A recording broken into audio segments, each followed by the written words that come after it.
2 साल पहले एक अनजान लड़के से फोन पर मेरी दोस्ती हो गई। हमारी बात मैसेज या ऑडियो कॉल पर होती थी।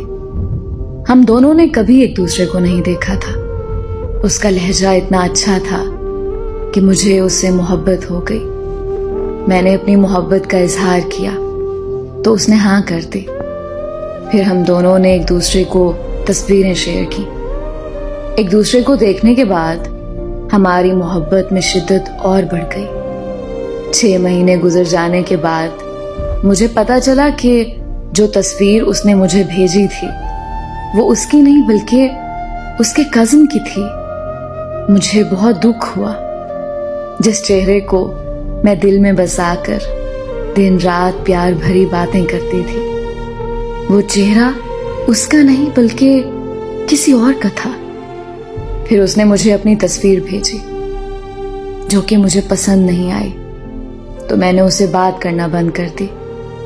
उसने मुझसे बहुत माफियां मांगी, बहुत मिन्नतें की, लेकिन मैंने उसे माफ नहीं किया और उसका नंबर ब्लॉक कर दिया। कुछ अरसे के बाद मैं बहुत बीमार हो गई और इलाज के बावजूद मुझे शिफा नहीं मिल रही थी। तो मुझे लगने लगा कि शायद मैंने उस लड़के को माफ ना करके उसका दिल दुखाया है, जिसकी सजा मुझे अल्लाह दे रहा है। मैंने उसे अनब्लॉक किया और उसे माफी मांगी। उसके माफ करने के बाद मैं जल्दी ठीक हो गई। हम फिर से एक दूसरे के साथ दिन रात बातें करने लगे। इस बार मोहब्बत की शिद्दत पहले से कई गुना बढ़ चुकी थी। लेकिन किस्मत का खेल देखो, मेरे साथ फिर धोखा हो गया।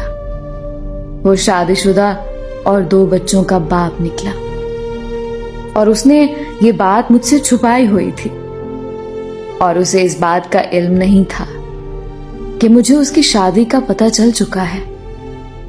उसके धोखे ने मुझे अंदर से तोड़ के रख दिया। लेकिन मैं अब उसकी मोहब्बत में इस कदर पागल हो चुकी हूं कि मेरे लिए उसको छोड़ना शायद अपनी सांसों को तोड़ना है। अब मैं मेरी नहीं रही बल्कि दिलो जान से उसकी हो चुकी हूं। वो चाहे तो मुझे अपनी दूसरी बीवी बना ले या फिर अपने हाथों से मार दे, क्योंकि अब उसके बगैर अब मुझे एक सांस भी गवारा नहीं।